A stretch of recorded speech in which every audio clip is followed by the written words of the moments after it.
The tremor wasn't seismic, not the kind that cracks asphalt and sends buildings crumbling.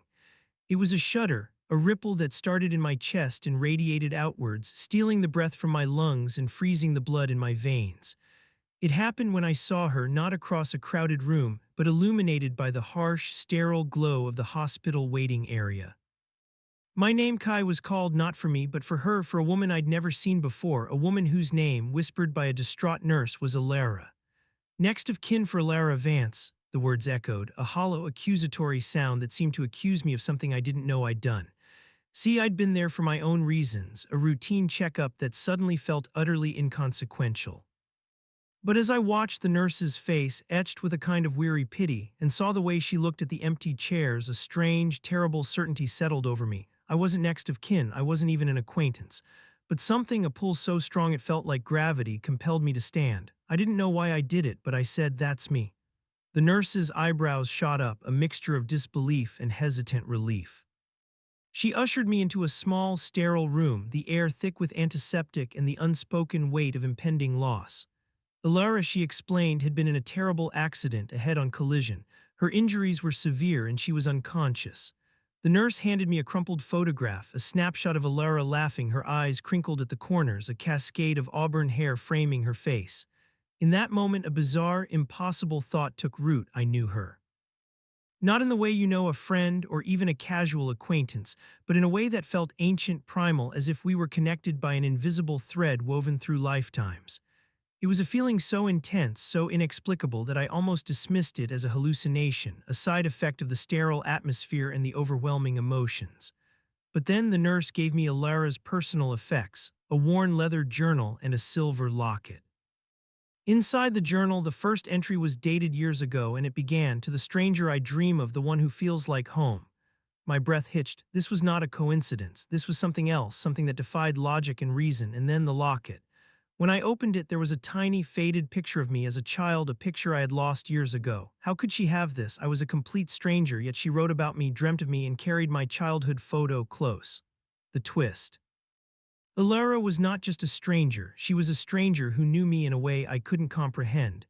The emotional shock was not just her accident, it was the realization that my entire life had been unknowingly intertwined with hers.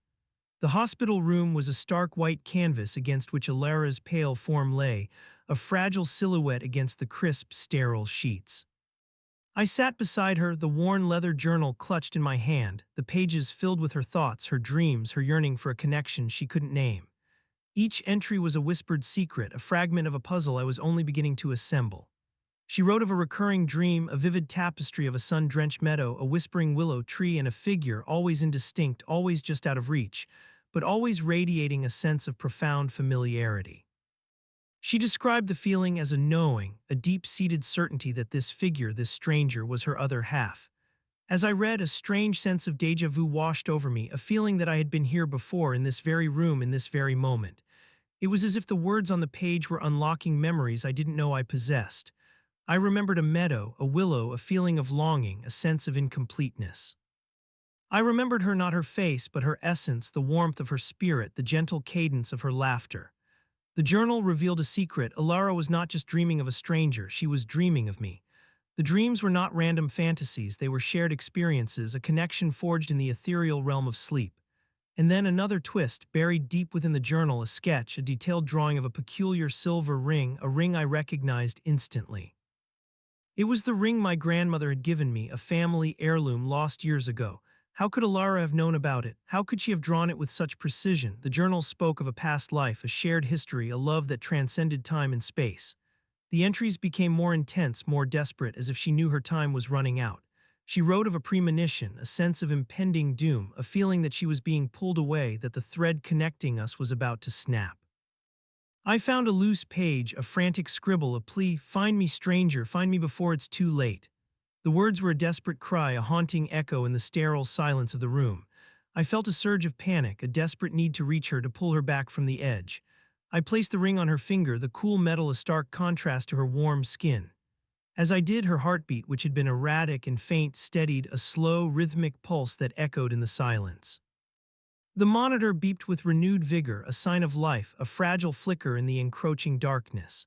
And then her eyes fluttered open. not with recognition, but with a startled, confused gaze as if she were seeing me for the very first time. The twist, she did not remember the dreams, the journal, or the shared past. She looked at me, a complete and total stranger.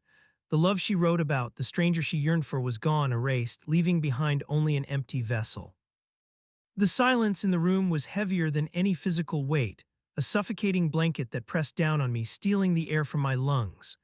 Ilara's eyes, once pools of warm, familiar light, were now vacant, reflecting a stranger's gaze. She looked at me with a polite, almost clinical curiosity, asking my name, my relationship to her, as if I were a distant acquaintance. The journal, the shared dreams, the ring on her finger, all of it seemed to hold no meaning for her. The doctors, their faces etched with professional concern, explained that the accident had caused a rare form of amnesia, selective amnesia, they called it, erasing specific memories while leaving others intact. They couldn't explain the ring, the journal, or the childhood photo, but they attributed them to the complexities of the human brain. I felt a wave of despair, a crushing sense of loss. The connection, the love that had felt so profound, so undeniable, was gone, replaced by a blank slate, a void where her recognition should have been. I tried to show her the journal, to read her the entries, to remind her of the dreams, but her eyes remained distant, her expression blank. She listened patiently, politely, but without a flicker of recognition. It was like trying to explain a sunset to someone who had never seen the sky. I felt like a ghost, a phantom limb, a memory that no longer existed. Then a new twist. Amidst the medical jargon and the sterile explanations, a nurse, a young woman with kind eyes and a gentle voice, pulled me aside. She whispered, her voice barely audible, that she had seen something strange, something the doctors couldn't explain. She had noticed a faint, shimmering aura around Alara, a soft, golden glow that pulsed with a life of its own. She had seen it before, she said, in patients who had experienced near-death experiences, patients who had crossed over and returned. She believed that Alara had been touched by something beyond the physical realm, something that had altered her very essence. It was a theory that bordered on the mystical, a concept that defied scientific explanation, but it resonated with the strange, inexplicable events that had unfolded. I started to wonder if the Alara I knew, the Alara of the dreams in the journal, was truly gone. Was she trapped somewhere in that shimmering aura, in that liminal space between life and death? And then another startling revelation. The nurse showed me a small, almost imperceptible scar on Alara's wrist, a crescent-shaped mark that glowed faintly in the dim light of the room.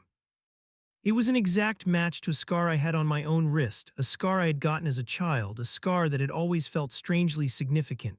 The nurse looked at me, her eyes wide with a mixture of awe and fear. "These marks, they are soul scars," she whispered. "They are remnants of a bond, a connection that transcends this life." The twist, the amnesia, was not simply a medical condition, it was a veil, a barrier erected by something otherworldly. Ilara was not just forgetting, she was being prevented from remembering. The love story was not lost, it was hidden, locked away, waiting to be rediscovered. The hospital, once a place of sterile white and clinical detachment, now felt like a stage for a cosmic drama, a battleground between the seen and the unseen. The nurse's words, "soul scars," echoed in my mind, a chilling reminder of the inexplicable connection that bound Alara and me. I spent hours by her bedside, holding her hand, tracing the faint, glowing scar on her wrist, searching for a flicker of recognition in her vacant eyes. I read her the journal entries, recited the descriptions of the shared dreams, hoping to ignite a spark of memory, but her gaze remained distant, her expression unchanged. The doctors, observing my persistence, suggested I accept the reality of her amnesia, that I let go of the past and focus on building a new relationship with the woman she had become. But I wouldn't. The connection I felt was too strong, too real to be dismissed as a figment of my imagination. I started to research, delving into ancient texts, exploring forgotten lore, searching for answers beyond the realm of conventional medicine. I discovered stories of soulmates, of twin flames, of connections that transcended lifetimes, of bonds that could be fractured but never truly broken. I learned of rituals, of meditations, of techniques that could bridge the gap between the conscious and the subconscious, that could unlock hidden memories and restore lost connections. I began to practice these techniques, spending hours in meditation, visualizing the shared dreams, sending my thoughts, my love, across the void that separated us. I felt a strange energy building within me, a sense of purpose, a belief that I could reach her, that I could bring her back. Then a chilling twist. One night, as I sat by Alara's bedside meditating, a cold gust of wind swept through the room despite the sealed windows and the controlled temperature. The monitor beside her bed flickered erratically, the steady rhythm of her heartbeat replaced by a chaotic, arrhythmic pulse. A dark, shadowy figure appeared at the foot of her bed, its form indistinct, its presence malevolent. It radiated a sense of coldness, of emptiness, a feeling that chilled me to the bone. The nurse, who had been observing me, screamed, her voice a high-pitched shriek that pierced the silence. She saw it too, the shadow, the darkness that was draining Alara's life force. The figure seemed to be pulling her away, dragging her into the shadows, severing the last threads of her connection to this world. I realized then that the amnesia was not a random occurrence. It was a deliberate act, a barrier erected by this entity to keep us apart. It was stealing her memories, her essence, her very soul. The love story, the connection, was not just hidden, it was under attack. I knew then that I had to fight, not with physical force, but with the power of love, with the strength of our bond. I focused my energy, channeling the love I felt for Alara, sending it out like a beacon, a call to her soul. And then another startling revelation. As I focused my energy, the silver ring on Alara's finger began to glow, emitting a brilliant white light that pushed back the darkness, forcing the shadowy figure to retreat. The ring, the heirloom, was not just a symbol, it was a conduit, a vessel of our shared energy, a weapon against the darkness. The twist, the love story, was not just about finding each other. It was about fighting for each other, about battling the forces that sought to keep us apart. The love that felt too beautiful for words was not just an emotion. It was a force, a power, a weapon against the darkness. The room pulsed with a blinding white light emanating from the silver ring, a beacon against the encroaching darkness. The shadowy figure, its form distorted and writhing, recoiled, its malevolent presence weakening with each surge of light. Alara's heartbeat, once erratic and faint, steadied, a strong, rhythmic pulse that echoed in the charged atmosphere. The monitor displayed a steady, healthy rhythm, a testament to the power of the love that flowed between us. The nurse, her face pale but resolute, held my hand, her grip firm, a silent acknowledgement of the battle we were waging. I continued to channel my energy, focusing on the memories, the dreams, the love that bound us together, sending it out like a wave, a tsunami of pure, unadulterated emotion. The light from the ring intensified, bathing the room in a warm, ethereal glow, pushing back the shadows, reclaiming the space that had been stolen. The shadowy figure, weakened and desperate, let out a chilling, guttural shriek, a sound that seemed to vibrate through the very walls of the hospital. It lunged towards Alara, its form a blur of darkness, its intent clear, to extinguish the light, to sever the connection, to claim her soul. But the light from the ring was too strong, too pure. It formed a protective shield around Alara, a barrier that the darkness could not penetrate. The figure, defeated and enraged, dissolved into a wisp of smoke, a fading echo of its malevolent presence. The room fell silent, the only sound the steady rhythm of Alara's heartbeat, a testament to her return. And then her eyes fluttered open, not with the vacant stare of a stranger, but with the warm, familiar light of recognition. She looked at me, her eyes filled with tears, a mixture of relief and overwhelming emotion. "Kai," she whispered, her voice hoarse but clear, I remember everything." The memories, the dreams, the love that had been stolen had returned, flooding her mind, restoring the connection that had been threatened. She reached for me, her hand trembling, her touch warm and familiar.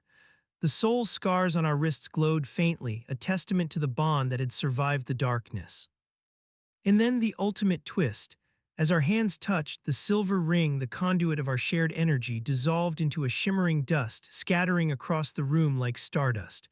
The ring, the symbol of our connection, was no longer needed.